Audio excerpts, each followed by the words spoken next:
ವಿಮಲ ಬ್ರಹ್ಮ ನಿರೂಪಣೆ ಮಾಡಿದ್ದಾರೆ. ಇದೆಲ್ಲ ವೇದಿಕೆಯಲ್ಲಿದ್ದಂಥ ಗುರುಬಂಧುಗಳು ವಿದ್ಯಾರ್ಥಿ ಸಾಕಷ್ಟು ಅನುಭವದ ಮಾತುಗಳನ್ನು ಹೇಳಿದ್ದಾರೆ. ಈ ಸಂಪ್ರದಾಯ ಗುರು ಪರಂಪರೆಯಲ್ಲಿ ಧ್ಯಾನ, ನಿತ್ಯ ನೇಮ, ಉಪವಾಸಕ್ಕೆ ಬಹಳ ಮಹತ್ವ ಕೊಟ್ಟಾರೆ. ಎಲ್ಲ ಆಯುವಂಥ ಎಲ್ಲ ಮಹಾಪುರುಷರನ್ನು ಹೇಳುವಂಥ ಮಾತು, ಸ್ಮರಣ ದೇವಾಚೆ ಕರಾವೆ, ಅಖಂಡ ನಾಮ ಜಪತ ಜಾವೆ, ನಾಮಸ್ಮರಣ ಪಾವಾವೆ ಸಮಾಧಾನ.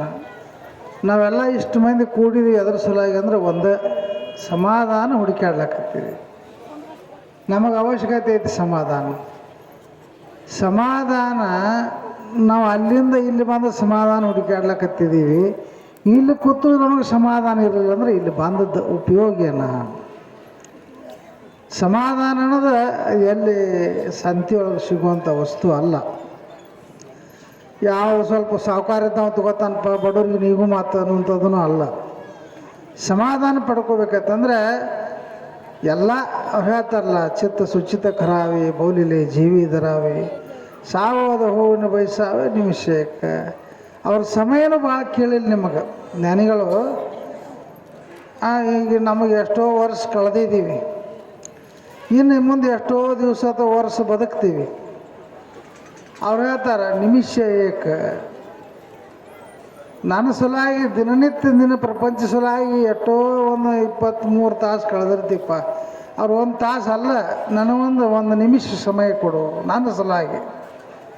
ಆ ನಿಮಿಷಗೆ ನಾವು ಹೇಳ್ತಿಲ್ಲ, ಇಲ್ಲಿ ಬಂದು ಕೂತೀವಿ ರೀ 3 ತಾಸು ಆಯ್ತು, ಎಲ್ಲರೂ ಹೇಳೋದು ಕೇಳಿದೀವಿ, ಪುರಾಣ ಕೇಳಿದೀವಿ, ಕಡೆಗೆ ನಿಮ್ಮದು ಕೇಳಿದೀವಿ ಹೇಳ್ತೀವಿ. ಕರೆ ನಾವು ಅವ್ರು ಹೇಳ್ತಾರೆ ಶಂಕರಪ್ಪನದ, ಬಾಡಿ ಪ್ರೆಸೆಂಟ್, ಮೈಂಡ್ ಅಬ್ಸೆಂಟ್.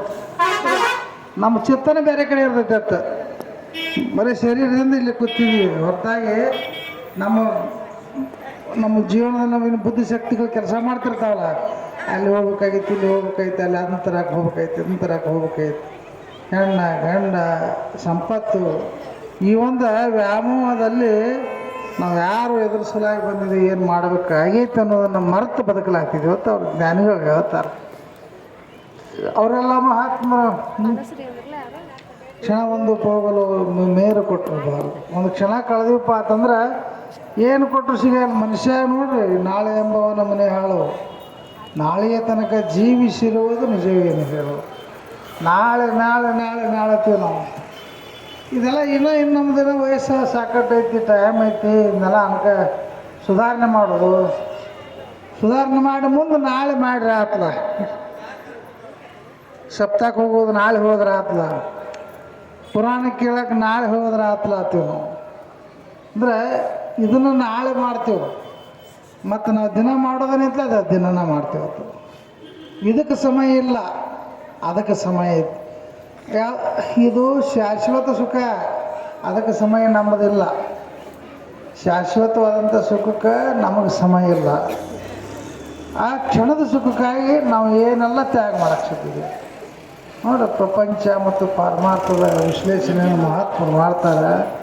ಪ್ರಪಂಚ ನೀವೆಲ್ಲ ಗೊತ್ತೈತಿ ಇದೆಲ್ಲ, ಯಾಕಂದ್ರೆ ಯಾವುದು ನಮ್ಮ ಬೆನ್ನತ್ತಿ ಬರೋಂಗಿಲ್ಲ. ನಾನು ನನ್ನದು ಅಂತ ನಾವೇನು ಬಿಡ್ಕೊಳಕ್ತಿದ್ರೆ ಇದು ಯಾವುದು ನಮ್ಮ ಬೆನ್ನತ್ತಿ ಬಿಡಂಗೆ ಮುಖ್ಯ ಹೇಳಿ ಅವ್ರು ರಮಣ ಮಾಡೋರು.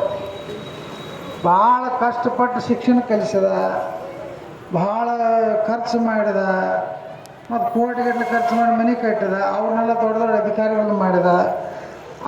ಅವ್ರೇನೊಂದು ಹೊರಗೆ ಮುಂದೆ ಹೆಜ್ಜೆ ಇಟ್ಟರು, ಹಂಗೆ ಅವ್ರಿಗೆ ಮುಂದೆ ಹಾದಿ ಕಾಣಕ್ಕೆ ಹೋಯ್ತದ. ಮೊದಲೆಲ್ಲ ಇದ್ದರು, ಬೆಂಗಳೂರಿಗಿದ್ರು, ಬೆಂಗಳೂರಿಂದ ಹೊರಗಿನ ದೇಶಕ್ಕೆ ಹೋದರು.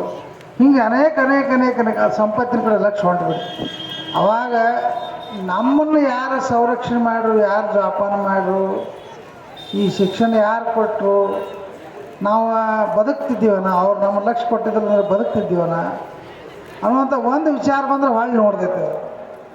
ಆ ವಿಚಾರ ಬರಲಿಲ್ಲ. ಅವಾಗ ಅವ್ರದ್ದು ಎಲ್ಲಿ ಹೋಗಿರ್ತಿ ಚಿತ್ತಂದ್ರೆ, ನಾನು, ನನ್ನ ಹೆಂಡತಿ, ನನ್ನ ಮಕ್ಕಳು, ನನ್ನ ಪ್ರಪಂಚ, ನನ್ನ ಸಂಪತ್ತು, ಈ ತಾಯಿ ತಂದೆ ಅನ್ನೋದೆಲ್ಲ ಮರೆತು ಬಿಟ್ಟಿರ್ತೈತಿ.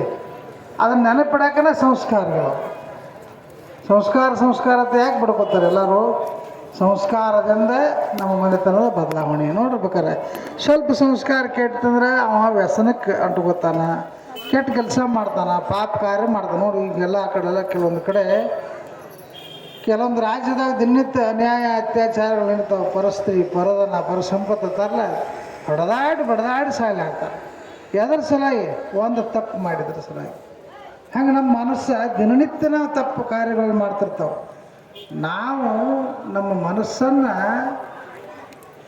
ಏನಂತಾರಲ್ಲ ಬೇರೆ ಕಡೆ ಕೊಟ್ಟಾಗ ನಾವು ಅದನ್ನು ಅವ್ರ ಜ್ಞಾನಿಗಳು ಹೇಳ್ತಾರೆ, ಆತ್ಮನಲ್ಲಿ ಮನಸ್ಸು ನಿಲ್ಲಿಸ್ಪ ಅಂತ ಹೇಳ್ತಾರೆ. ಅದನ್ನು ಕಲಿಸೋದ್ರೆ ಇಂಜಿಗೇರಿ ಸಂಪ್ರದಾಯ ಗುರಿ. ಆತ್ಮನಲ್ಲಿ ಮನಸ್ಸು ನಿಲ್ಲಿಸ್ಪ, ನಿನ್ನ ದೇವ್ರು ಹೇಳ್ತಿದ್ರು ಸಾಕಷ್ಟು. ಇದನ್ನು ಚಂಚಲವಾದಂಥ ಮನಸ್ಸನ್ನು ಆತ್ಮನಲ್ಲಿ ನಿಂದ್ರಿಸೋದು. ಮನಸ್ಸು ಯಾವಾಗಾದ್ರೂ ಚಂಚಲ. ಹೆಂಗಂದ್ರೆ ಒಬ್ಬ ಶ್ರೀಮಂತ ಇದ್ದ, ಹಂಗಾನು ಶ್ರೀಮಂತ ಆಗಿದ್ದಿಲ್ಲ.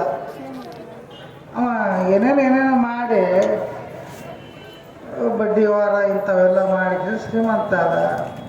ಅವಾಗ ಅವನ ಸೊಸಿ ಭಾಳ ಸಾಧ್ವಿ ಇದ್ದ, ಅಂದರೆ ಭಾಳ ಶ್ರೇಷ್ಠ. ದಿನನಿತ್ಯ ಪೂಜಾ ಪುನಸ್ಕಾರ ಧ್ಯಾನ ಹಿಂಗೆ ಸಂಪ್ರದಾಯದಲ್ಲಿ ಒಡನಾಡದಂತೆ ಗೆದ್ದಕ್ಕೆ ಗುರು ಭಕ್ತಿ ಅನ್ನೋದೆಲ್ಲ ಗೊತ್ತಿತ್ತು. ಪೂಜಾ ಪುನಸ್ಕಾರ ನಸಕನಾಗಿ ಹೇಳ್ತಿರು, ಕಾಕಡಾರ್ತಿ ಮಾಡ್ತಿರು, ಪೂಜಾ ಮಾಡ್ತಿರು. ಆಮೇಲೆ ಪ್ರಸಾದ ಎಲ್ಲರಿಗೂ ಊಟ ದೇವಸ್ಥಾನ ನಾಷ್ಟ ವ್ಯವಸ್ಥೆ ಇಂತೆಲ್ಲ ಮಾಡ್ತಿದ್ದು. ಅವಾಗ ಅವ್ರ ಮಾವಿದ್ದ ಅವ ಏನು ಮಾಡಿದಪ್ಪ ಅಂತಂದ್ರೆ ಅವನಿಗೆ ನೆನಪಾತ ಬಡ್ಡಿ ವ್ಯವಹಾರನ ಭಾಳ ನಡೆದಿತ್ತು. ಅವ ಜಳಕ ಮಾಡಾಕಿದ್ದ. ಅವಾಗ ಬಂದು ಒಬ್ಬ ಹೇಳ್ದ, ನೀನೇನಂತ ಒಬ್ಬಗೆ ಬಡ್ಡಿ ರಾಮಣ್ಣ ಅಂತ ಬಡ್ಡಿ ರೊಕ್ಕ ಕೊಟ್ಟಿದ್ದಿಲ್ಲ, ರಾಮಣ್ಣ ಇನ್ಕತಕ್ಕ ಊರು ಬಿಟ್ಟು ಹೋಗಿದ್ದ, ಬಂದಾನು ನಿನ್ನ ರೊಕ್ಕ ಹೊಸಲಾಕ ಇಟ್ಟ ಹೇಳಿಬಿಟ್ಟು ನಾವು. ಅವ ಹೇಳಿದ ಕೂಡಲೇ ಇವು ಏನು ಜಳಕಾರ ಮಾಡ್ತಿದ್ಲ, ಜಳಕ ಮಾಡುವಾಗ ನೀರು ಹಾಕೊಳ್ಳುವಾಗ ಅವ ಬಂದಾನು ಇಟ್ಟು ಲ್ಯಾಕ್ ಆಗೈತಿ ಶುರು ಆತು ಒಂದು. ಎಲ್ಲಿ? ಇಲ್ಲಿ ಕೂತಲ್ಲಿ ನೀವೇನು ನಾವು ಇಲ್ಲಿ ಕೂತಿದ್ವಿ, ನೀವು ಅಲ್ಲಿ ಕೂತಿರ್ತಾಗ ಇಲ್ಲಿ ಲ್ಯಾಕ್ ಶುರು ಆತದ. ಅವ ಬಂದಾನು ಅದು ಇಟ್ಟು ವರ್ಷ ಆಯ್ತು, ಅದಕ್ಕೆ ಇಟ್ಟು ಬಡ್ಡೆ ಆಯ್ತು, ಲ್ಯಾಕ್ ಶುರು ಆಯ್ತು. ಜಳಕ ಮಾಡುವಾಗ ಅಲ್ಲಿಂದ ಪೂಜೆ ಮಾಡ್ಕೊಳಕತ್ತ. ಪೂಜಾದ ಕೋಣೆ ಅವಾಗ ಕೂತ ಅಲ್ಲಿ ಲ್ಯಾಕ್ ಶುರು ಆಯ್ತು. ಅವನು ಇಟ್ಟು ದಿವಸ ಆಗೈತಿ, ಇಟ್ಟು ಬಡ್ಡೆ ಆಗೈತಿ, ಇಟ್ಟು ದಿವಸ ಆಗೈತಿ, ಇಟ್ಟು ಬಡ್ಡೆ ಆಗೈತಿ. ಅವ ಏನು ಮಾಡ್ತದ, ಒಮ್ಮೆ ಬತ್ತಿಗೆ ಎಳ್ಯಾವ, ಕೈಗೆ ಹಚ್ಕೊಳವ, ಒಮ್ಮೆ ಎದಿಗೆ ಹಚ್ಕೊಳವ, ಒಮ್ಮೆ ಬೆನ್ನಿಗೆ ಹಚ್ಕೊಳವ.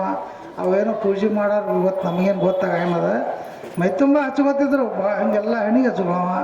ಆ ಹಚ್ಕೋತ ಅವ್ನು ಬಂದಾನು ನಾನು ಲ್ಯಾಕ್ ಕೆಟ್ಟಾಗೈತಿ, ಅವ್ನು ಬಂದಾನು ನಾನು ಲ್ಯಾಕ್ ಕೆಟ್ಟಾಗೈತಿ. ಅವನು ಇವತ್ತು ಎಲ್ಲಿ ಹೋಗ್ಬಿಡಂಗಿಲ್ಲ. ಅವನು ಹೋಗೋದ್ರಾಗ ಹೋಗಿ ಹಿಡಿಬೇಕು ಅವನತ್ತು ಇವ್ನು ತಿರ್ಯಾಗ ಲೆಕ್ಕ. ಎಲ್ಲಿ ಕೂತು ಲ್ಯಾಕ ನೋಡೋದೈತೆ ಅಂದ್ರೆ ಇಲ್ಲಿ ಕೂತು ನೋಡೋದೈತೆ ಅಂತ ಪೂಜಾ ಮಾಡೋದು. ನೀವು ಒಟ್ಟು ಪುರಾಣ ಹೇಳ್ಕೊತ ಕೂತ್ಲೆ, ನಾವು ಒಟ್ಟೆಲ್ಲ ಮ್ಯಾಕ್ ಕೂತ್ ಪುರಾಣ ಹೇಳ್ಕೊತ ಲೆಕ್ಕ ನೋಡೋದೈತಿ, ನೀವು ಕೇಳ್ಕೊತ ನಿಮ್ಮ ಲೆಕ್ಕ ನೋಡೋದು ಎಲ್ಲ ಲೆಕ್ಕದಾಗ ಹೊಂಟು ಬಿಟ್ಟೈತಿದ. ಹಂಗೆ ಅವಾಗ ಅಷ್ಟೊತ್ತಿಗೆ ಅಲ್ಲಿ ಏನಾಗೈತೆ ಅಂದ್ರೆ ಅವರು ಸೊಸಿ ಬಾಗಿಲ್ದಾಗ ಬಂದಿತ್ತು. ಅವ ಹೊರಗಿಂದ ಒಬ್ಬ ಈ ಸಾವುಕಾರನ ದೋಸ್ತ್ ಬಂದ. ಸಾವುಕಾರ ಎಲ್ಲಿ ಹೋಗ್ಯಾನು ಅಂದ ಕೂಡಲೇ ಒಂದು ಊರ ಹೆಸರು ಹೇಳ್ಬಿಟ್ಟು ನಾವು, ಈ ಊರಾಗ ಇಂಥ ಓಣ್ಯಾಗ ಇಂಥಲ್ಲಿ ಹೋಗ್ಯಾನ, ಅವನದೇನೋ ಲೆಕ್ಕ ತಿಪ್ಪಿದ್ದತ್ತ, ಲೆಕ್ಕ ಶುದ್ಧ ಮಾಡ್ಕೊಳಕ್ಕೆ ಹೋಗ್ಯಾನ. ಮನೆಗಂಡು ಸುಟ್ಟು ಬತ್ತ ಅವನು ಅವ್ರ ಮಾವನು. ನಮ್ಮ ಸೊಸಿ ಇಟ್ಟಂಗೆ ಸುಳ್ಳು ಹೇಳ್ತಾಳೆ, ನಾ ಇಲ್ಲೇ ಇದ್ದೀನಿ, ಆಕೆ ಮುಂದೆ ಜಳಕ ಮಾಡಿ ಈಗ ಪೂಜಾ ಕೂತೀನಿ, ಪೂಜೆ ಮಾಡ್ಕೊಳತ್ತೀನಿ. ಪೂಜೆ ಮಾಡ್ಕೊಳತ್ತದ್ದು ಗೊತ್ತಿದ್ದು ಅವಾಗ ಇಂತಲ್ಲಿ ಹೋಗ್ಯಾನ ಅಂತ ಹೇಳಿ ಅಂದ ಕೂಡ ಸಿಟ್ಟಿಗೆದ್ದು ಹೊರಗೆ ಬಂದು ಅವೆಲ್ಲ ಪೂಜೆ ಮುಗಿತ್ತು. ಇಲ್ಲೇ ಕೂತು ನೀನು ಮುಂದೆ ಕೂತು ಲೆಕ್ಕ ಮಾಡ್ತೀನಿ, ಅವ್ನಿಗೆ ಯಾಕೆ ಸುಳ್ಳು ಹೇಳಿ, ನೀವೆಲ್ಲ ಇಲ್ಲಿ ಕೂತಿದ್ರಿ, ನಿಮ್ಮ ಲೆಕ್ಕ ಏನು ನಡೆದತ್ತು, ಅವ ಅಲ್ಲದಾನು ಹೋಗ್ತಾನು ಬರ್ತಾನೆ. ಇದನ್ನು ಆಕೆ ತಿಳ್ಕೊಂಡಿತ್ತು. ಆಕೆ ನಿಜವಾದ ಅಧ್ಯಾತ್ಮ ಜೀವಿ. ಅದಕ್ಕೆ ಹೇಳ್ತಾರೆ ಆತ್ಮರಲ್ಲಿ ಮನಸ್ಸು ನಡೀತೈತೆ. ಮನಸ್ಸಿನ ವ್ಯವಹಾರ ಬೇರೆ ನಡೀತಿರ್ತೈತೆ. ನಮ್ಮ ಮನಸ್ಸಿನ ವ್ಯವಹಾರಗಳು ಏನು ನಡೀತಾವು ಅದನ್ನು ನಾವು ಊಹಿಸಿಕೊಂಡ್ರೆ ದೊಡ್ಡ ತಪ್ಪುಗಾರ ಹಾಕಿವು. ಹೇಳಕ್ಕೆ ಬಾಯಿಲೆ ಬರೋಂಗಿಲ್ಲ. ನಾವೇನು ಮಾಡಿದ್ದನ್ನು ಹೇಳ್ತೇವೆ, ತಪ್ಪು ಮಾಡಿದ್ದನ್ನು ಮುಚ್ಕೊಳ್ಳೋಕೆ ಪ್ರಯತ್ನ ಮಾಡ್ತೇವೆ ಹೊರತಾಗಿ ಪಬ್ಲಿಕ್ ಮಾಡೋಕ್ಕೆ ಪ್ರಯತ್ನ ಮಾಡಂಗಿಲ್ಲ. ನಮ್ಮ ಮನಸ್ಸು ಏನೇನೋ ಅಪೇಕ್ಷೆ ಪರಸ್ತ್ರೀ ಪರಧನ ಪರ ಸಂಪತ್ತು ಎದ್ರ ಮ್ಯಾಗಾರ ನಮ್ಮ ಹೋಗಿಬಿಡ್ತೈತೆ. ಅದನ್ನು ಅವ್ರ ಜ್ಞಾನಿಗಳು ಹೇಳ್ತಾರೆ, ಇವನ್ನೆಲ್ಲ ಕಟ್ಟಿ ಹಾಕು. ಯಾಕಂದ್ರೆ ಇದೆಲ್ಲ ಕಾಲ್ಪನಿಕ ಜಗತ್ತು. ನೋಡ್ಬೇಕಾದ್ರೆ ಯಾವುದು ಶಾಶ್ವತೈತಿ, ಆ ಒಂದು ಸಂಪತ್ತು ಶಾಶ್ವತತೆ, ಒಂದು ಆಸ್ತಿ ಅಂದ್ರೆ ಅರಮನೆ ಅಂತ. ಅರಮನೆ ನಾವು ಎಷ್ಟೋ ಮಂದಿ ರಾಜ ಮಹಾರಾಜ ಚಕ್ರವರ್ತಿಗಳು ಭೂಮಂಡಲವನ್ನು ಆಳವ್ಯಾರಲ್ಲ, ಅವರೆಲ್ಲ ಅಂದ ಹೋಗ್ಯಾರ ಏನು ಇದೆಲ್ಲ ನಂದೈತೆ ಅಂತ ಅಂದವ್ಯಾರ. ಎಲ್ಲರೂ ಅಂದಾರ ಇದು ನಂದೈತೆ. ನಾವು ಹಂಗೆ ಅನ್ಕೋತ ಕೂತಿದ್ವಿ 4 ಎಕರೆ ನಂದು, ಮತ್ತೊಂದು 4 ವರ್ಷ ಬಿಟ್ಟು 8 ಎಕರೆ ಮಾಡಿರ್ತಿಲ್ಲ ಆಟೋಟಿಗೆ, ಇದು 8 ಎಕರೆ ನಂದು ಅನ್ಕೋತ ಕೊಂಡ್ರದ ಇದು ಅನ್ಕೋತ ಕೊಂಡ್ರು ಬಿಡದ ಟೈಮ್ ಎಲ್ಲ ಮುಗಿದು ಹೋಗ್ಬಿಟ್ಟಿರ್ತದೆ. ನಾ 10 ಎಕರೆ ಗಳಿಸೀನಿ, 20 ಎಕರೆ ಗಳಿಸೀನಿ, 30 ಎಕರೆ ಗಳಿಸೀನಿ. ಇದು ನಮ್ಗೆ ಡೇ ಆ್ಯಂಡ್ ನೈಟ್ ಅಂತಾರಲ್ಲ, ಹಗಲದ್ದೂ ಅದ ಚಿಂತೆ. ರಾತ್ರಿ ಕನಸು ಸಹಿತ ಅವಾಗ ಬೀಳ್ತಾವ. ಹೊತ್ತು ರಾತ್ರಿ ಸಹಿತ ಕನಸು ಅವಾಗ ಬೀಳ್ತಾವೆ ನಮಗೆ. ಅವನು ದೇಣಿ ಆದಂಗಾಗಿತ್ತು, ಅವನ ಹೊಲನ ತೊಗೊಂಡಂಗಾಗಿತ್ತು. ನೋಡ್ರಿ ಎಷ್ಟು ನಮ್ಮ ಜೀವ ನಾವು ಎದ್ರೊಳಗೆ ತೊಡಗ್ತೀವಿ, ಎದ್ರೊಳಗೆ ನಮ್ಮ ಚಿತ್ತ ಏಕಾಗ್ರತೆ ಮಾಡ್ತೀವಿ, ಅದರೊಳಗೇ ನಮ್ಮ ಸ್ಮರಣೆ ಹೋಗಿಬಿಡ್ತೈತೆ, ನಮ್ಗೆ ಸಮಯ ಪಾಸ್ ಆಗಿ ಹೋಗಿಬಿಡ್ತೈತೆ. ಹಂಗೆ ಈ ಜೀವನ ಅನ್ನೋದು ಬಹಳ ಅತ್ಯಂತ ಅಮೂಲ್ಯವಾದದ್ದು. ಪ್ರಪಂಚ ಇದು ಶೂನ್ಯ ಅಲ್ಲ. ಪ್ರಪಂಚ ಜಗತ್ತಿನಲ್ಲಿ ಈಗ ನೋಡ್ರಿ ಆಗೋಗಳು ಎಂತೆಂಥ ಘಟನೆಗಳು. ಒಂದು ಎಲ್ಲ ಹಿಂದಕ್ಕೊಮ್ಮೆ ದೊಡ್ಡ ಭೂಕಂಪ ಇದು ಆತಲ್ಲ, ಒಂದು ಕಿಲಾರಿ ಮತ್ತು ಕಡೆಲ್ಲ ಗುಜರಾತ್ದಾಗ ದೊಡ್ಡ ಭೂಕಂಪ ಆತವ. ಹಿಂಗೆಲ್ಲ ಗೊತ್ತಾಯ್ತದ. ಅಲ್ಲಿ ಗುಜರಾತದಲ್ಲಿ ಒಂದು ಹಳ್ಳಿ ಒಳಗೆ, ಒಂದು ಹಳ್ಳಿ ಅಂದ್ರೆ ರಾಷ್ಟ್ರ ಇತ್ತು 400 ದೊಡ್ಡದ್ರೊಳಗೆ ಒಂದು ಕುಟುಂಬ. ಆ ಕುಟುಂಬ ಅಂದ್ರೆ ಮನೆಯೊಳಗೆ 4 ಮಂದಿ ಮಕ್ಕಳು, ಹೆಣ್ಮಗ ಅಜ್ಜಿಗೆ 4 ಮಂದಿ ಮಕ್ಕಳು, 4 ಮಂದಿ ಎಲ್ಲರೂ 4 ಬಂಗಾರ ಅಂಗಡಿ. ಅವಾಗ ಆಕೆ ಏನು ಮಾಡಲು, ದಿನನಿತ್ಯ ಆಕೆಗೆ ಈ ಹನುಮಾನ್ ದೇವಸ್ಥಾನ ದೇವ್ರಿಗೆ ಹೋಗೋದು ಈ ರೂಢಿ ಇರ್ತೈತಿ. ನಸುಕಿನ 4 ಗಂಟೆಗೆ ಎದ್ದು ಹೋಗಿಬಿಡ್ತೀವಿ. ಆವತ್ತು ಒಂದು ದಿವಸ ತನ್ನ ಮೊಮ್ಮಗನ ಕರ್ಕೊಂಡು ಆಕೆ ಬಡ ನಡ್ಕೋತ ಅಲ್ಲಿ ದೇವಸ್ಥಾನಕ್ಕೆ ಹಾದು ಅನ್ನೋದ್ರಾಗ ಭೂಕಂಪ ಆಗಿ ಅಂಗಡಿ ಮನೆ ಎಲ್ಲ ಕಲಾಸ ಮನೆ ಸಫಾಯಿ ಆಗಿ ಮನ್ಯಾಗ ಒಂದು ಜೀವ ಉಳಿದಿದ್ದಿಲ್ಲ. ಉಳ್ದವ್ರು ಯಾರಂದ್ರೆ ದೇವ್ರಿಗೆ ಯಾರು ಹೋಗಿದ್ರಲ್ಲ, ನಸುಕಿನಾಗ ಎದ್ದು ಜಳಕ ಮಾಡಿ ಹನುಮಪ್ಪಗೆ ದೇವ್ರಿಗೆ ಹೋಗಿದ್ದಲ್ಲ, ಆಯಿ ಮೊಮ್ಮಗ ಇಬ್ಬರು ಉಳಿದಿರುತ್ತ ಮನೆ. ಅದಕ್ಕೆ ನಮಗೆ ನಿತ್ಯ ನೇಮ ಧ್ಯಾನ ಉಪಾಸನದ ಈ ನಿಯಮಗಳನ್ನ ಹಾಕಿಕೊಟ್ಟಾರ ಜ್ಞಾನಿಗಳು. ಅದೇ ಹೇಳ್ತಾರಲ್ಲ, ನಮಗೆಲ್ಲ ಒಂದು ರಕ್ಷಾ ಕವಚ ಇದ್ದಂಗೆ ಇವೆಲ್ಲ ಆಧ್ಯಾತ್ಮಿಕ ಚಿಂತನೆಗಳಂದ್ರೆ ನಮಗೆ ಏನಪ್ಪ ಈ ಸರೆಂಡರ್ದಾಗ ಈ ಗ್ರೌಂಡ್ದಾಗ ಯಾರು ಇರ್ತಾರಲ್ಲ ಅವ್ರನ್ನ ಕಾಯುವಂಥ ಜವಾಬ್ದಾರಿ ಆ ಸದ್ಗುರುನಾಥನಿಗಿರ್ತದೆ. ಮಾಧವಾನಂದ ಪ್ರಭುಜಿಯವರಾಗಲಿ, ಗಿರಿಮಲ್ಲೇಶ್ವರ ಮಹಾರಾಜರಾಗಲಿ, ಬಹುಶಃ ಅವ್ರ ಚರಿತ್ರೆಗಳನ್ನು ನೀವು ಸಾಕಷ್ಟು ಓದಿರಲ್ಲ. ನೋಡಿ ಮುಟ್ಟಿ ಮಾತಾಡಿಸಿ ಮುಕ್ತ ಮಾಡುವಂಥ ಶಕ್ತಿ ಅವರು ಗಳಿಸಿದಾರೆ. ಏನು ಮಾಡಿ ಗಳಿಸ್ಯಾರಪ್ಪ ಅಂತಂದ್ರೆ ಧ್ಯಾನ ನಿತ್ಯ ಅವೆಲ್ಲ. ಯಾಕಂದ್ರೆ ಅವರೆಲ್ಲ ಒಬ್ಬರು ಸಂಘಾಪನ ಅಂತವರು ಎಂಥ ಸೇವೆ ಮಾಡಿದ್ರು. ಗಿರಿಮಲ್ಲೇಶ್ವರ ಮಹಾರಾಜರ ಸೇವೆ ಮಾಡಿದ್ರು, ಜೀವಂತ ಇರುವಾಗ ಮಾಡಿದ್ರು, ಶರೀರದಿಂದ ಬಿಟ್ಟ ನಂತರ ಮಾಡಿದರು. ಅವ್ರು ಏನೋ ಗಿರಿಮಲ್ಲೇಶ್ವರ ಮಹಾರಾಜ ಸೀಕ್ನಿ ಜೋಳದ ಮುಚ್ಚಿಟ್ಟಿದ್ರತ್ತ ಅವ್ರ ಕೈ. ಅವಾಗ ಒಂದು ಸಲ ಅವ್ರಿಗೆ ನೆನಪಾತ, ಸೀಕ್ನಿ ಜೋಳ ಮುಚ್ಚ ಸಂಘಾಪನ ಮಾಡ್ತಿದ್ದ, ವ್ಯವಸ್ಥೆ ಮಾಡ್ತಿದ್ದ ಅಂತ. ಅದು ಅನುಗುಣದ ಆತ್ಮನಿಗೆ ತಿಳಿತದ. ಯಾರಿಗೆ ಅದರೊಟ್ಟಿಗೆ ಹೋಗಿದ್ರು ಶರೀರದಿಂದ ಸಂಘಾಪನವರು ದೇಹ ತ್ಯಾಗ ಮಾಡಿದ್ದಾರೆ. ಗುರು ಇಚ್ಛಾ ಮಾಡಿದ ಯಾಕಂದರೆ ಎತ್ತನ ಮಾಮರ ಎತ್ತನಕ್ಕೆ ಹೋಗಿಲ್ಲ, ಎತ್ತಿಂದ ಎತ್ತ ಸಂಬಂಧವೇ ಅನ್ನೋಂಗೆ ಆ ಜೀವಾತ್ಮನಿಗೆ ಯಾಕಂದರೆ ಅಷ್ಟೊಂದು ಸಂಬಂಧ ಇರ್ತೈತಿ. ಅದು ಎಲ್ಲರೇ ಮಹಾಮರ ಇರ್ತೈತಿ, ಎಲ್ಲರೇ ಹೋಗಿ ಅದಕ್ಕೆ ಸಂಬಂಧ ಹಂಗೆ ಗಿರಿಮಲ್ಲೇಶ್ವರ ಮಹಾರಾಜ್ ಇಚ್ಛಾ ಮಾಡಿದ ಕೂಡ ಅವ್ರು ಬೇರೆ ಊರಿಗೆ ಅಲ್ಲೇ ಒಂದು ಮೈಗೂರು ಅಂತ ಬೇರೆ ಊರಾಗ ಹೋಗಿ ಒಬ್ಬರು ಮನೆಗೆ ಹೋಗಿ ನಿಮ್ಮ ಮನ್ಯಾಗ ಶೇಕ್ನಿ ಜೋಳ ನುಚ್ಚು ಇಂಥ ಗಡಿಗ್ಯಾಗ ಅದಾವತ್ತು ಹೇಳಿರ್ತಾವೆ ಸಂಘಾಪನವ್ರು. ಶರೀರ ಧಾರಣ ಮಾಡ್ಕೊಂಡು ಹೋಗ್ಬಿಟ್ಟಾರೆ. ಇಂಥ ಅಡುಗೆಗ ಅದಾವು. ಗಿರಿಮಲ್ಲೇಶ್ವರ ಮಹಾರಾಜ್ ಇಂಥವ್ರು ಭಕ್ತರು ಮನ್ಯಾಗ ಅದಾರು. ಅವ್ರಿಗೆ ಶೇಕ್ನಿ ಜೋಳದ ಮುಚ್ತಿನಂಗೆ ಆಗೈತಿ. ಓದು ಕೊಡ್ರಿ, ನಂದು ಬೇರೆ ಕೆಲಸ ಹೋಗ್ಕ ನಂದು ಅವ್ರು ಮರ್ತಾ ಬಿಟ್ಟಾರ. ಮನ್ಯಾಗ ಅವ್ರು ಸಂಘಾಪ ದಯವಿಟ್ಟು ಅನ್ನೋದು ಕಲ್ಪನಾ ಇಲ್ಲ ಅವ್ರಿಗೆ. ನಂದು ಬೇರೆ ಕೆಲಸಕ್ಕೆ ನಾ ಬೇರೆ ಕಡೆ ಹೊಂಟೀನಿ, ಅವ್ರಿಗೆ ಓದು ನುಚ್ಚು ಮಾಡಿ ಉಣಿಸಿ ಬರ್ತೀವಿ. ಶರೀರ ಇರುವತ್ನಾಗೂ ಸೇವೆ ಮಾಡಿದ್ರು ಸಂಘಾಪನವರು. ಶರೀರ ಬಿಟ್ಟು ನಂತರ ಸಹಿತ ಸೇವೆಯನ್ನು ಮಾಡಿ ನಾವು ಎಲ್ಲ ಮಾಡ್ತೀವಿ. ಅರ್ಧ ಎಲ್ಲ ನಮ್ಮ ಯಾವ ನಮ್ಮ ಕೊನೆಗೆ ನಾವು ವಿಚಾರ ಮಾಡಿದ್ರೆ ನಮ್ಮ ವಿಶ್ವಾಸ ಭಾಳ ಕಮ್ಮಿ. ಸುಮ್ಮನೆ ನಾಟಕೀಯ ಜಗತ್ತಿದೆಲ್ಲ.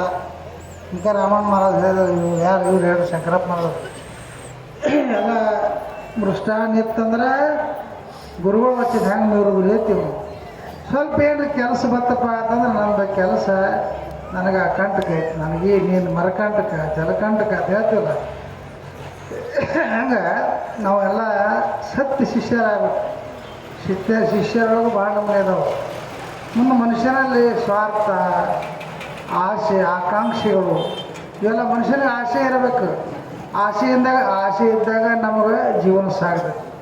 ಆಸೆ ಇರಬಾರ್ದು. ಆಸೆ ಅಳಿಬೇಕಂತಾರಲ್ಲ, ಆಸೆ ಅಳಿದಲ್ಲ, ದುರಾಸೆ ಅಳಿಬೇಕು. ದುರಾಸೆಯನ್ನು ಬಿಡಬೇಕು. ಅವನದೆಲ್ಲ ನನಗಾಗಲ್ಲ ಬಿಡಬೇಕು. ಆಸೆ ಅಂದರೆ ಗುರು ಏನನ್ನು ಮುಕ್ತರು ಮಾಡ್ಕೊಳ್ಳೋಂಥ ಆಸೆ ನಮ್ಮಲ್ಲಿ. ನನಗೆ ಧ್ಯಾನ ಮಾಡಕ್ಕೆ ಇವೆಲ್ಲ ಆಸೆಗಳೇ. ನನಗೆ ಭಜನೆ ಮಾಡಕ್ಕೆ ಹಚ್ಚಪ್ಪ ಗುರುವೆ ಅಂತ ಆಸೆ. ಇವೆಲ್ಲ ಹಿಂಗೆ ಆಸೆ ಇರೋಲ್ಲ. ಸದಾಕಾಲ ನಿನ್ನ ಸೇವೆ ಒಳಗೆ ನಿನ್ನ ಸೇವಾ ಮಾಡುವಂಥ ಸದ್ಬುದ್ಧಿಯನ್ನು ಕೊಡಪ್ಪ ಅನ್ನೋಂಥ ಆಸೆ ನಮ್ಮಲ್ಲಿ ಎಂಥ ದುರಾಸೆಗಳು. ಕೆಲಸ ಹೇಳಬೇಡ, ನನಗೇನಂದರೆ ಅನುಕೂಲ ಮಾಡಿತ್ತು. ಏನಪ್ಪ ಅಂದ್ರೆ ಒಂದು ತೆಂಗಿನಕಾಯಿ ಬಿಡ್ತೀನಿ, ಹಿಂಗೆ ಉದಿನ ಕಡ್ಡಿ ಹಚ್ತೀನಿ. ಆದ್ರೆ ನನಗೆ ಇವತ್ತು ಬೋರ್ ಹೊಡ್ಯಾಗ 4 ಇಂಚ್ ನೀರು ಒಳಗೆ ಆ ಆಶೀರ್ವಾದ ಮಾಡ್ತಾ ಗುರುವೆ. ನೀವೇನು 60,000 ರೂಪಾಯಿ ಖರ್ಚು ಮಾಡ್ತಲ್ಲ, ಅದಕ್ಕೆ 1 ಲಕ್ಷ ಕೊಡಬೇಕು ದೇವರು. ಇಂಥವು ನಮ್ಮ ದುರಾಸೆಗಳು.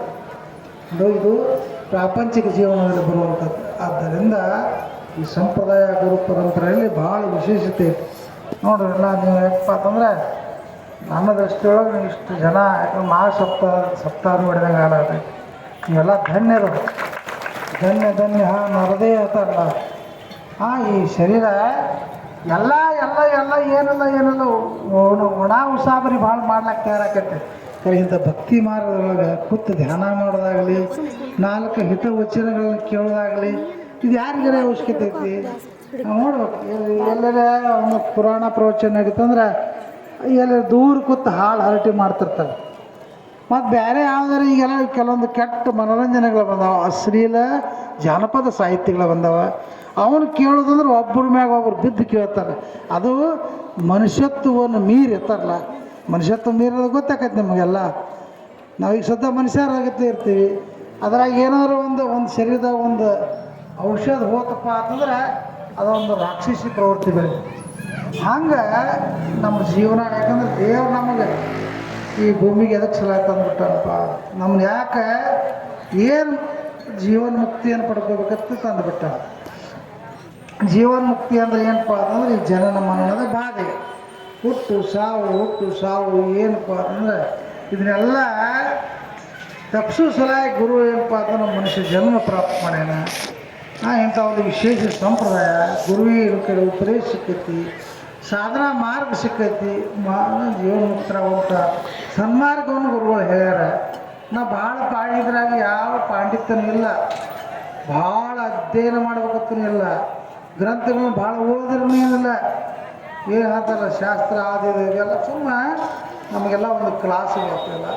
ಶಾಸ್ತ್ರ ಅಧ್ಯಯನ ಅಂದರೆ ಹೇಳ್ತಾರಲ್ಲ ಅರ್ಥಲೋಕಲೇ ಪುರಾಣಿ ನಾಶಿಕೆಲ್ಲ ಶಬ್ದಜ್ಞಾನಿ. ಒಬ್ಬ ಶಬ್ದಜ್ಞಾನಿ ಇದ್ದ. ಶಬ್ದಜ್ಞಾನಿ ಒಂದು ಊರಿಗೆ ಹಿಂಗೆ ಪ್ರವಚನಕ್ಕೆ ಹೋಗಿದ್ದ, ಭಾಳ ಶಾಣೆ. ಅವ್ನು ಬಂದ್ರೆ ಬಂದು ಭಾಳ ಕೂಡ್ತೈತ್ರಿ, ಭಾಳ ಚಂದ ಪ್ರವಚನ ಹೇಳ್ತಾರೆ ಅವರೆಲ್ಲ. ಯಾಕಂದ್ರೆ ಅವ್ನು ಬಂದ ಪುರಾಣ ಹೇಳಿದ, ಭಾಳ ಮಂದಿ ಕೂಡ್ತೀವಿ. ಹಂಗಾರೆ ಚಂದ ಕಾರ್ಯಕ್ರಮ ಆಯ್ತು, ಎಲ್ಲ ಆಯ್ತು. ಒಂದು 10-20 ಗ್ರಂಥ ತಂದಿದ್ದ, ಒಂದು ಎಷ್ಟು ಹತ್ರ ಅವಂದ ಕಡೆಗೆ ಇಲ್ಲಿ ಆ ಕಾರ್ಯಕ್ರಮ ಮುಗಿತು. ನಮ್ಮ ಮುಂದೆ ಭಾಳ ನಮ್ದೆಲ್ಲ ಬುಕ್ಕಿಂಗ್ ಅದಾವತ್ತಿದ್ದವ. ಇಲ್ಲಿ ಹಿಂಗೆ ನಾಳೆ ಹಿಂಗೆ ಕಾರ್ಯಕ್ರಮಗಳು ಎಡಬಿಡದ ಕಾರ್ಯಕ್ರಮ. ಎದ್ರ ಸಲಾಗಿ ಇವೆಲ್ಲ ನಾವು ಈ ಗ್ರಂಥ ಓದಿಲ್ಲ, ಇದನ್ನು ಹೇಳೋ ಸಲ ಆಗತ್ತಿದ್ದವ.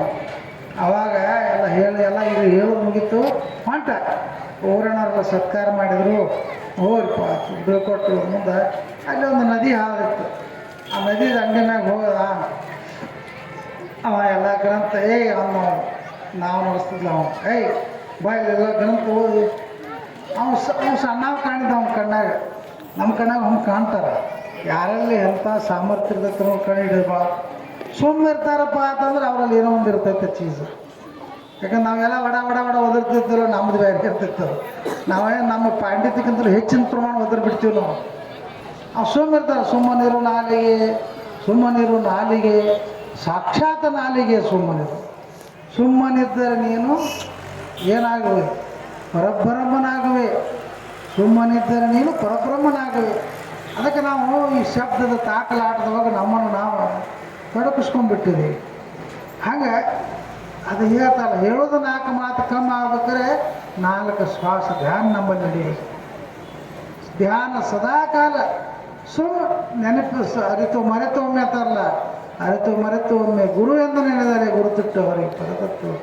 ಏನು ನಮ್ಗೆ ಎಷ್ಟು ಸರಳ ಸುಲಭ ಆತ್ಮಜ್ಞಾನ ಅನ್ನುವಂಥದ್ದು ಎಷ್ಟು ಸರಳ ಹೇಳ್ಯಾರ ನಮ್ಮ ಗುರುಗಳು. ಜಯ ಜಯಕಾರ ಹಾಕಂದಾರ. ಆ ಶಬ್ದ ಕೇಳಿದ್ರೆ ಮಕ್ಕಳು ಎಂಥ ಸರಳ ಅಂದರೆ ಮುಗಿದು ಹೋಗೈತದ. ಇದಕ್ಕೆ ಇದನ್ನಿಲ್ಲ, ಯಾಕಂದ್ರೆ ನಮ್ಮಲ್ಲಿ ಪರಿಶುದ್ಧತೆ ಬೇಕಿಷ್ಟ. ಹಂಗೆ ಅವ್ನು ಗ್ರಂಥ ಒಳಗೆ ಹೊಲ ಇಡು ನಾವು ನ್ಯಾಗನ್ನ ಹ್ಞೂನ್ರಿಪ್ಪ ಎತ್ತಿಟ್ಟ ಒಳಗೆ ನಾವು ನಾವೇ ಕೂತ ಅವೆಲ್ಲ ಕಿಮುಟ್ ಅರಿವಿ ಹಾಕೊಂಡ ಬಿಟ್ಟು ಕಡಿಲಾಕೈತದ. ಏನೆಲ್ಲ ಗಿರಿ ನಮ್ಮ ತಮ್ಮನ ಮರದಲ್ಲೇ ರೇಷ್ಮೆ ಅಂಗಿ ದಡಿ ದೋತ್ರ ಮೊದಲ ಭಾಳ ಅಭ್ಯಾಸ ಮಾಡಿದ್ದ. ಮ್ಯಾಗ ಕೂತ ಅವನು ಅದ ಅಭ್ಯಾಸ ಅವನು ಸುಮ್ಕೊಂಡು ಬಿಡಲಿಲ್ಲ. ಅದು ಅಭ್ಯಾಸ ಅವನು ಸುಮ್ಕೊಂಡು ಬಿಡಲಿಲ್ಲ. ಅವನು ಕೆಣಕಲಕತ್ತವ, ನಾವು ನಡೆಸ್ತಿದ್ದ ಅವನು ಕೆಣಕಲಕತ್ತ. ಇನ್ನು ಯಾವ ಗ್ರಂಥಗಳು ಓದಿದೆಯೋ ಅದನ್ನು ಎಲ್ಲಿ ಗ್ರಂಥ ಓದ್ತೀರಿ ಬಡತನದೊಳಗೆ ನಾವು ನಡೆಸ್ತೀವಿ. ಇದರಿಂದ ನಮ್ಮ ತಂದಿನ ಅದನ್ನ ಮಾಡ್ತಿದ್ದೆ, ನಾನು ಅದನ್ನ ಮಾಡೀನಿ. ಆದರೆ ನಮ್ಮ ಮನೆಗೆ ಒಬ್ಬರು ಗುರುಗಳು ಬಂದಿದ್ದರು, ಒಬ್ಬರು ಮಹಾತ್ಮರು ಬಂದಿರು. ಅವ್ರು ಹೇಳಿದ್ರು ನೀ ಏನು ಉದ್ಯೋಗ ಮಾಡ್ತಾನ, ಇಂಥ ಉದ್ಯೋಗ ಮಾಡ್ತಂತ. ಆತ್ಪ ಒಂದು ಹುಟ್ಟು ಕಡದ ಒಂದು ಕಡದಂದ್ರೆ ಒಂದು ಶ್ವಾಸ ಧ್ಯಾನ ಮಾಡತ್ತೆ ಗುರುಗಳು ನನಗೆ ಉಪದೇಶ ಮಾಡ್ಯಾರ, ಅಷ್ಟು ನಾನು ಮಾಡ್ತೀನಿ ಅಂತ ನಾವು ಒಂದು ಹುಟ್ಟು ಕಡಿದು ಒಂದು ಧ್ಯಾನ ಮಾಡೋದು. ಮತ್ತು ಇವಾಗಂತೂ ಅದು ಸೌಡೆ ಇಲ್ಲ, ಹೇಳೋದು ನೀವು ಧ್ಯಾನ ಯಾವಾಗ ಮಾಡೋ. ಇವತ್ತೇನು ಹೇಳ್ಬೇಕು, ನಾಳೆ ಏನು ಹೇಳ್ದತ್ತೆ, ಇವತ್ತು ಕೂತು ಓದಿ ನಾಳೆ ಅದನ್ನು ಹೇಳ್ಬೇಕೈತಿ. ಮತ್ತು ಈ ಧ್ಯಾನ ಯಾವಾಗ ಮಾಡೋ. ಹಿಂಗಾಗಿ ಒಂದು ಏನು ಜನ್ಮನಿಂದ ಈ ಜನ್ಮನಿಂದ ವ್ಯರ್ಥ, ಜನ್ಮ ಸಾರ್ಥಕ ಮಾಡ್ಕೊಳ್ಳಿಲ್ಲ ನೀವು. ಹಂಗಾರೆ ನಿಮ್ದು ಹೆಂಗ್ರಿ ಏನು ನಾವು ನಿಮ್ಮ ಪರಿಸ್ಥಿತಿ ಏನು. ನಾವು ಭಾಳ ಚೆನ್ನಾಗಿದ್ದಾಗಿಂದ ನನಗೆ ಭಾಳ ಸಂಸ್ಕೃತ ಅಧ್ಯಯನ ಮಾಡೋದು ನಮ್ಮ ಹಿರಿಯರೆಲ್ಲ ನನಗೆ ಕಲಿಸ್ಯಾರು. ಎಲ್ಲ ಗ್ರಂಥಗಳದಾವ, ಎಲ್ಲ ಬಾಯ್ಪಾಠ ಮಾಡಿ ಹೇಳ್ತಾನೆ ನಾವು. ಈ ಗ್ರಂಥಗಳನ್ನ ಬಾಯ್ಪಾಠ ಅದಾವ ನಾವು ಅಂದ್ಕೊಳ್ಳೆ ಭಾಳ ಚಲೋ ಆಗ್ತದೆ. ನೀವು ಭಾಳ ಪುಣ್ಯ ಜೀವಿಗಳು ಒಂದು ನಾವು ನಡೆಸೋ ಈ ಪುಣ್ಯ ಜೀವಿಗಳು ಭಾಳ ಸಂತೋಷ ಆಗ್ತದೆ. ಮತ್ತು ಎಲ್ಲೋ ನಿಮ್ದೆಲ್ಲ ಜನ್ಮನ ವ್ಯರ್ಥ ಮಾಡ್ಕೊಂಡ್ಬಿಟ್ಲೆ ಬರೀ ಇಂಥ ಒಂದು ಮಾಂಡ ಉದ್ಯೋಗ. ಈ ದಂಡಿಗೆ 50 ಪೈಸೆ ಸಿಗ್ತೈತೆ ನನಗೆ ನೋಡು. ಒಂದು ಪುರಾಣ ಹೇಳಿದ್ರೆ ರಾವಣ ಮಹಾರಾಜ 2,000 ರೂಪಾಯಿ ಕೊಡ್ತಾನೆ. ನಾವು ಏನು ನಿನ್ನ ಎತ್ಕೊಂಡು ಏನು ಮಾಡೋದು ನಿನ್ನ ಜನ್ಮ, ಬರೀ 50 ಪೈಸೆದಾಗ ಬಿಡ್ಲಾಗ್ತಿದ್ವಿ. ಹೆಂಗೆ ಅವ್ನು ಟೀಕಾ ಮಾಡ್ಕೋತ ಹೊಂಟವ. ನಾವು ನದಿಯ ನಡೆದ್ರೆ ಹೋತವ. ಅಕಸ್ಮಾತ್ ಆಗಿ ಸ್ವಲ್ಪ ಬಿರುಗಾಳಿ ಬೀಸ್ತು ಕೂಡ ನಾವು ಅಳಗಾಡಕೈತದ ಎಲ್ಲರೂ. ಅವಾಗ ಅವನು ಪ್ರಶ್ನೆ ಮಾಡಿದ್ದ ಹೊಳ್ಳೆ ಪಂಡಿತರ ನಾವು ಏನೋ ನಾವು ಮತ್ತು ನಿಮಗೆ ಈಸು ಬರ್ತೈತೆ ಅಂತ ಎತ್ತೇನೋ ಈಸು ಕಲೀಲಾಕ ನನಗೆ ಸೌಡೆ ಎಲ್ಲ ಐತಿ, ಬರೀ ಅಧ್ಯಯನ ಮಾಡಿರುತ್ತೆ ನಾವು. ಮತ್ತು ಈಸು ಕಲ್ತಿದ್ದಿಲ್ಲ ಅಂದ್ರೆ ನೀವೆಲ್ಲ ಹುಟ್ಟಿ ಬಂದಿದ್ದು ನಿಮ್ಮ ಜನ್ಮ ಸಾರ್ಥಕ ಆಗಲಿಲ್ಲ. ಯಾಕೆ ಅಂಥದ್ದೇನಾಗೈತೆ ನಾವು ನೋಡ್ರಿ, ಬಿರುಗಾಳಿ ಬಿಟ್ಟೈತಿ, ನಾವು ಅಳಗಾಡಕತ್ತೈತಿ. ಅಕಸ್ಮಾತ್ ಇನ್ನೊಂದು ಸ್ವಲ್ಪ ಹೆಚ್ಚು ಅಳಗಾಡಿ ನಾವು ನೀರು ತುಂಬಿತಂದ್ರೆ ನಾವು ಬಿಡ್ಮೇಲೆ ಆಕೈತಿ. ನಿಮ್ಮ ಜನ್ಮ ಸಾರ್ಥಕ ಇಲ್ಲ. ನಾವು ಆಟೋಟಿ ಅದು ಹಿಂಗಟ್ಟು ಅಳಗಾಡಿ ಒಳಗೆ ನಾವು ನೀರು ಬಂದು ಆ ಪುಸ್ತಕ ಗಂಟ ನಾವು ಎಲ್ಲ ಕೂಡಿ ಬಿಡ್ಮೇಲೆ ಆಗಿತ್ತು. ಅವ ಎಲ್ಲ ಕಲ್ತಿದ್ದು, ಅವ ಈಸು ಬರ್ತಿತ್ತು. ಅವ ಮತ್ತೆ ಧ್ಯಾನ ಮಾಡ್ಕೋತ ಇಶಾಡ್ಕೋತ ಹೋಗಿ ದಂಡಿ ಸೇರಿದವ. ಇವ ಪುಸ್ತಕದ ಕೂಡ ನೀರಾಗ ಅಲ್ಲೇ ಹೋಗಿ ಮನೆಗಿದ್ದ, ಭಾಳ ಅಧ್ಯಯನ ಮಾಡಿದ್ದಿಲ್ಲ. ಹಾಗೆ ಯಾರಿಗಿಪ್ಪ ಅಂತಂದ್ರೆ ಭಾಳ ಶಿಕ್ಷಣ, ಭಾಳ ಅಧ್ಯಯನ, ಇವೆಲ್ಲ ಶಬ್ದದ ತಾಕಲಾಟ ಸರಿಯಾಗಿ ಅವಶ್ಯಕತೆ ಅದಾವೆ. ಚಂದ ಹೇಳ್ಬೇಕಾಗಿತ್ತಪ್ಪ, ಅದಕ್ಕೆ ಅವಶ್ಯಕತೆ ಅದಾವೆ. ಹೊರತಾಗಿ ಜೀವನ್ಮುಕ್ತಿ ಯಾವ ಕೊಳೆ ಮೇಲೆ ಸಂಘಟನವ್ರು ಅಷ್ಟೇ ಇದ್ರು. ಪುರಾಣ ಹೇಳ ಅಂದ್ಕೊಳ್ಳಿ ಎರಡ ಮಾತು, ನೀತಿಕಾಯಿ ಧ್ಯಾನ ಮಾಡೋದು. ಏನು 10 ಸಲ ಕೇಳ್ರು ಅದನ್ನ ಹೇಳೋದು, 100 ಸಲ ಕೇಳಿ. ನೀವೆಲ್ಲ ಸಂಪ್ರದಾಯ ಏನು ಇದನ್ನ ಎಲ್ಲರೂ ಅದನ್ನ ಹೇಳ್ತಾರೆ. ಸ್ಮರಣ ದೇವಾಚೆ ಕರಾವೆ, ಅಖಂಡ ನಾಮ ಜಪತದಾವೆ, ನಾಮಸ್ಮರಣ ಪಾವೇ ಸಮಾಧಾನ. ನಾಮಸ್ಮರಣೆ ಮಾಡ್ತಾವ್ರೆ ಸಮಾಧಾನ ಸಿಗ್ತೈತೆ. ಹಂಗೆ ನಮ್ಮ ಪ್ರತಿಯೊಬ್ಬರಿಗೆ ಸಮಾಧಾನ ಶಾಂತಿ ಅವಶ್ಯಕತೆ ಐತಿ. ಅದು ಯಾವ ಬಜಾರ್ದಾಗ ಸಿಗಂಗಿಲ್ಲ, ಅದು ಇದೇ ಬಜಾರ್ದಾಗ ಸಿಗ್ಬೇಕು. ನಮಗೆ ಯಾವುದೆಲ್ಲ ಹುಡುಕಾಡ್ತೀವಿ ಅದು ಸಿಗಬೇಕು. ರತ್ನದ ಬಂದ ನೋಡಿ, ಉನ್ನತ ಜೀವ ಒಂದು ರತ್ನದ ಕಿಮ್ಮತ್ತ ಬಲ್ಲವರೇ ಬಲ್ಲವರು. ನೀನು ಯಾರೋ ಹೇಳಿಲ್ಲ ವೇದಿಕೆ ರತ್ನ ಒಬ್ಬ ಎಲ್ಲಿ ಹೋದತ್ತಂದ್ರೆ ಜೋಳದ ಹೊಲ ಕಾಯ್ಲಕ್ಕೆ ಹೋದ, ಹಕ್ಕಿ ಕಾಯ್ಲಕ್ಕೆ. ಆದ ಕೂಡಲೇ ಅಲ್ಲಿ ಅಕಸ್ಮಾತ್ ಆಗಿ ಒಂದು ಚೀಲ ಸಿಕ್ತು. ಅವಾಗ ಹಕ್ಕಿ ಕಾಯಕ್ಕೆ ಹಾಳಬೇಕಾಗಿತ್ತು. ಏನು ಮಾಡಿದ, ಚೀಲ ಸಿಕ್ತಂದ ಅದ್ರಾಗಂದ ಒಂದೊಂದು ತಗೊಳವ, ಹಕ್ಕಿ ಹೊಡ್ಯಾವ. ಕೊನೆಗೆ ಅದ್ರಾಗ ಒಂದು 4 ಹಾಳು ಉಳಿದು. ಆ ಹಳ್ಳ ತೊಗೊಂಡು ಹಂಗೆ ಕಿಶೆದ ಹಾಕೊಂಡು ಮನೆಗೆ ಬಂದು 4 ಉಳ್ದು ಅದ್ರಾಗ ಒಂದು ಹೊಡೆದ. ಹೊತ್ತು ಮುಳ್ಗಣ ಮಿಂಚಲಾಕತ್ತು. ಅವನು ಬಂಗಾರ ಅಂಗಡಿ ತೊಗೊಂಡೋದ. ಅವ್ನು ಹೇಳಿದ, ಬಂಗಾರ ಅಂಗಡಿ ಅವ, ಎಷ್ಟು ಕೊಡ್ತೀಪ್ಪ ಇದು? ನಾವೊಂದು ಇದ್ರಾಗ ಒಂದು 10 ತೊಲೆ ಬಂಗಾರ ಕೊಡ್ತೀವಿ. ಅವಾಗೇನು ಅನಿಸ್ತು, ಇದು ಇಟ್ಟು ಐತಂದ್ರೆ ಇದ್ರಾಗ ಏನೋ ಒಂದು ಮಹತ್ವ ಐತಿ ಅಂದು. ಅವು ಮತ್ತೆ ಅತ್ತಿಗೆ ಆಗಂಗಿಲ್ಲ ನಾವು. ಅವು ಮತ್ತೊಂದು ಅಂಗಡಿಗೆ ಹೋದ. ಅವ್ನು ಹೇಳಿದ, ನನ್ನ ಅಂಗಡಿ ಎಲ್ಲ ನಿನ್ನ ಕೊಡ್ತಾನೆ, ಕರೆ ಅವಾಗ ಕೊಡೋಣ ನಾವು. ಇದ್ರ ಕಿಮ್ಮತ್ತು ಎಷ್ಟು ಐತಿ ಆತ ಅವಾಗ ಗೊತ್ತಾತ. ನಾವು ಕಿಮ್ಮತ್ತು ಅದಕ್ಕೆ ರತ್ನದ ಕಿಮ್ಮತ್ತು ಮಾಡೋಕೆ ಬರಂಗಿಲ್ಲ. ಹೇಳಿ ಯಾರು ರತ್ನದ ಕಿಮ್ಮತ್ತು ಅದಂದ್ರೆ ಹಂಗೆ ನಾವು ಏನು ಮಾಡಿದ್ದೀವಿ, ಗಾವಣಿಗೆಲ್ಲ ಹಾಕಿ ಒಗೆದಿದ್ದೀವಿ. ಏನು ಒಗೆದಿದ್ದೀವಿ? ರತ್ನ ಅಂದ್ರೆ ಏನು? ನನ್ನ ದಿನನಿತ್ಯದ ಒಂದು ಶ್ವಾಸ, ಆಯುಷ್ಯ ವ್ಯರ್ಥ. ನಾವು ಇಲ್ಲಿ ಎಷ್ಟು ಸಮಯ ವ್ಯರ್ಥ ಕಳೆದಿದ್ದೀವಿ, ಅಷ್ಟು ಹಾಳು ಮಾಡಿದಂಗೆ ನಾವು, ಅಷ್ಟು ಆಯುಷ್ಯ ವ್ಯರ್ಥ ಕಳೆದಂಗೆ ನಾವು. ಮನುಷ್ಯರು ನೋಡ್ಬೇಕಾದ್ರೆ ಇದಕ್ಕೆ ಭಾಳ ದೊಡ್ಡ ಮಹತ್ವ ಕೊಡ್ತಾರಲ್ಲ. ಇವರು ಅಂಥ ಮಾರಾದರು, ಇವ್ರು ಇಂಥ ಮಾರಾದರು, ಇವ್ರು ಅವರು ದೊಡ್ಡ ರಾಜಕಾರಣ ಏನು ವರ್ಣನ ಮಾಡ್ತಿರ್ತಾರೆ. ಎಲ್ಲ ವರ್ಣನ ಸತ್ತ ನಂತರ ಮಾಡ್ತಾರೆ. ಇವು ಭಾಳ 100 ಎಕರೆ ಜಮೀನ್ದಾರಪ್ಪ, ದೊಡ್ಡ ಸಾಹುಕಾರ ಅಂತ ಹೇಳ್ತಾರೆ. ಸಾಯಣ ಸಾಹುಕಾರ ಅತ್ತಾರಲ್ಲ, ಸಾಹುಕಾರ ಸತ್ತ ಅತ್ತಾರ. ಅದಾನಲ್ಲೇ ಮುಂದೆ ಕೂತಾರ. ಸತ್ತ ಯಾಕತ್ತಾರಂದ್ರೆ ಅದರೊಳಗಿನ ಒಂದು ರಕ್ತ ಜೀವಾತ್ಮ ಅನ್ನುವಂಥದ್ದಿರತ್ತಲ್ಲ, ಶರೀರದಿಂದ ಕಾಣಲಾರದಂಥ ವಸ್ತು ಅದು, ಕಣ್ಣಿಗೆ ಕಾಣಲಾರದಂಥ ವಸ್ತು ಅದ ಜೀವಾತ್ಮ. ಅದು ಪರಮಾತ್ಮ ಆಗಿ ಪರಿವರ್ತನೆ ಆಗ್ತದೆ ಜೀವನ. ವ್ಯರ್ಥ ಕಾಲ ಹಂಗೆ ಮಾಡಿ ಹಂಗೆ ಅದನ್ನು ಗಳಿಸ್ತೀನಿ, ಇದನ್ನು ಗಳಿಸ್ತೀನಿ, ಅದನ್ನು ಮಾಡಿ ಇದನ್ನ ಸ್ಮರಣ ಮಾಡ್ಕೊತ ಹೋದಿಪ್ಪ ಅಂತಂದ್ರೆ ಅದು ಪುನರಪಿ ಜನನ ಪುನರಪಿ ಮರಣ. ಈ ರೀತಿ ತಾವೆಲ್ಲ ಇಲ್ಲಿ 10 ಗಂಟೆಯಿಂದ ಇಲ್ಲೆಲ್ಲ ಪುರಾಣ ಪ್ರವಚನ ಇಷ್ಟೊಂದು ಯಾವ್ಯಾವ ಊರಿಂದ ಬಂದಿರೋ ಇದೇ ಉದ್ದವರ 400 ಎಷ್ಟು ಮಂದಿ ಇದ್ದಾರೆ, ಬೇರೆ ಊರಿನ ಮಂದಿ ಬಂದು ಗೊತ್ತಿಲ್ಲ. ಆದರೂ ಸಹಿತ ಈ ಒಂದು ಅಪೇಕ್ಷೆ ನಿಮ್ಮಲ್ಲಿ ಇರಲಿ. ಇಲ್ಲಿ ಬಂದರೆ ನಮಗೆ ಏನಾರ ಒಂದು ಸಿಗತೈತಿ ಅನ್ನುವಂಥ ಕಲ್ಪನೆ ನಿಮ್ಮಲ್ಲಿ ಏನು ಬೇಡ. ಕಣ್ಣಿ ಕಾಣುವಂಥ ವಸ್ತು ಕೊನೆಗೆ ನಮಗೆ ಜೀವನ ಮುಕ್ತಿ. ಸಾಹಿತ್ಯಕ್ಕೆ ಚಲೋತ್ತಾಗಿ ನಮ್ಮನ್ನು ನೋಡ್ಕೊಪ್ಪ ಗುರುವೇ ಅಂತ ನಾವು ಬೇಡ್ಕೊಂಡು ಅಂದರೆ ನಮ್ಮ ಜನ್ಮ ಸಾರ್ಥಕ. ಸಂಸ್ಕಾರ ಮನೆಯಾಗಿನ ಸಂಸ್ಕಾರ ಬದಲಾಕೈತಿ. ನೀವು ಇದನ್ನೇನು ಇಲ್ಲಿ ಇದೇ ಬಾಯ್ಪಾಠ. ಆರತಿ ಮಾಡೋದು ಜೈ ಜಯಕಾರ ಧ್ಯಾನ, ಆರತಿ ಮಾಡೋದು ಜೈ ಜಯಕಾರ ಧ್ಯಾನ. ಅದರೊಳಗೆ ನಾವು ಚಿತ್ತ ನಿಂದಿಸ್ತೀವಿ ಅಂತಂದರೆ ನಿಮ್ಮ ಮನೆಯೊಳಗೆ ಏನು ಸುಮಾರು ಕಲ್ಪನೆಗಳು ಮಾಡ್ತಿರ್ತಾರೆ ಕೆಟ್ಟ ಕೆಲಸ, ಅವರೆಲ್ಲ ಬದಲಾವಣೆ ಆಗ್ತಾರೆ. ಅವರೆಲ್ಲ ಪರಿವರ್ತನೆ ಆಗಿ ಚಲೋ ಆಗಿ ಸನ್ಮಾರ್ಗ ನಡೀತಾರೆ. ಎಷ್ಟು ಮನೆಗಳು ಉದ್ಧಾರ ಆಗ್ಯಾವ ಅಂದ್ರೆ ಅಂಥ ಶಕ್ತಿ ನಮ್ಮ ಗಿರಿಮಲ್ಲೇಶ್ವರ ಮಹಾರಾಜರು. ಅಲ್ಲಿ ಒಂದು ಹಳ್ಳಿ ಒಳಗೆ ಅಲ್ಲಿ ಏನಾಗಿತ್ತು ಅಂದ್ರೆ ಒಂದು ಹಳ್ಳಿ ಒಳಗೆ ಒಂದು ದೊಡ್ಡ ಮಣಿತಾನ, 100 ಎಕರೆ ಜಮೀನು ದೊಡ್ಡ ಮಣಿತಾನ. ಅಲ್ಲಿ ಏನಾಗಿತ್ತು ಅಂದ್ರೆ ಆ ಮನೆಯೊಳಗೆ ಒಂದು ಬ್ರಹ್ಮ ರಾಕ್ಷಸ ಹೋಗ್ತಿತ್ತು. ಜ್ಞಾನಿಗಳಲ್ಲಿ ಎಂಥ ಶಕ್ತಿ ಇರ್ತೈತಿ. ಸಮಯ ಭಾಳ ಆಗೈತಿ, ಇದೊಂದು ಉದಾಹರಣೆ ಹೇಳ್ಬೋದು. ಆದ್ರೆ ಸಹಿತ ಅಲ್ಲಿ ಎಲ್ಲ ಅದೇನಾಗಿತ್ತು, ಬ್ರಹ್ಮ ರಾಕ್ಷಸ ಮನೆಯೊಳಗೆ ಅನ್ನ ಮಾಡಿ ಇಟ್ಕೊಳ್ಳಿ, ಅನ್ನದಾಗೆಲ್ಲ ಹೋಗ್ಬಿಡ್ಬೋದು. ಅರಿವಿ ಹೋಗೋದು ಒಣಾಕಿರೋ ಅರಿವೆಲ್ಲ ಸುಟ್ಟು ಹೋಗ್ಬಿಡು. ಹಿಂಗೆ ತ್ರಾಸು ಮಾಡಿರ್ತಾವೆ ಮನೆತನಕ್ಕೆ. ಅವಾಗ ಎಲ್ಲ ದೇವರೇ ಎಲ್ಲರೂ ಬಂದರು, 100 ಬಂದರು, ಏನೇನು ಮಂತ್ರ ಹಾಕೋರು ಎಲ್ಲ. ಯಾರು ಬಾಗಿಲ ಕಾಲು ಇಡ್ತಾರಲ್ಲ ಅವ್ರನ್ನ ನಿತ್ರಾಟಿಗೆ ಹಿಂಬರ್ಕಿನ ಸರಿಸ್ತಿತ್ತು. ಆಟ ಶಕ್ತಿ ಇತ್ತು. ಹಂಗೆ ಕೊನೆಗೆ ಎಲ್ಲ ಮುಗಿದ ಗಿರಿಮಲ್ಲೇಶ್ವರ ಮಹಾರಾಜರು ನಮ್ಮ ಮನೆಯೊಳಗೆ ಪಾದ ಹಾಕಿ ಬರುತ್ತೆ, ಅವ್ರನ್ನ ಕರ್ಕೊಂಬಂದರು. ಅವಾಗ ಗಿರಿಮಲ್ಲೇಶ್ವರ ಮಹಾರಾಜರನ್ನ ಕರ್ಕೊಂಬಂದು ಬಂದ ಕೂಡಲೇ ಅವ್ರೇನು ಒಳಗೆ ಕಾಲಿಟ್ಟಿಲ್ಲ, ಅದು ಕೇಳ್ತಿತ್ತು. ಎಂತೆಂಥವ್ರನ್ನ ಬಂದಿದ್ರು ಅವರೆಲ್ಲ ಒಳಗೆ ತಿರುಗಿದ್ನಿ. ನೀ ಬಂದು ನಾ ಎಲ್ಲಿ ಹೋಗ್ಲಿಕ್ಕೆ ಕೇಳ್ತಿತ್ತು, ನೀ ಬಂದು ನಾ ಎಲ್ಲಿ ಹೋಗ್ಲಿಕ್ಕೆ. ಅವ್ರು ಗಿರಿಮಲ್ಲೇಶ್ವರ ಕೈ ಮಾಡಿಬಿಟ್ಟಿರ್ತೀನಿ ಹೊರಗೆ. ಅದೇ ಹಿಂಗೆ ಗಿಡದ ದೊಡ್ಡ ಗಿಡ ಐತಿ, ಅಲ್ಲೇ ನೀನು ವಾಸಿಸ್ತಾನ ಕಡೆ ಹೋಗಿಬಿಡುತ್ತೆ ಹೇಳ್ತಿರ್ತಾವ. ಯಾಕಂದ್ರೆ ಅವನು ಸಮರ್ಥ ಬಂದಲ್ಲ ಅಲ್ಲಿ.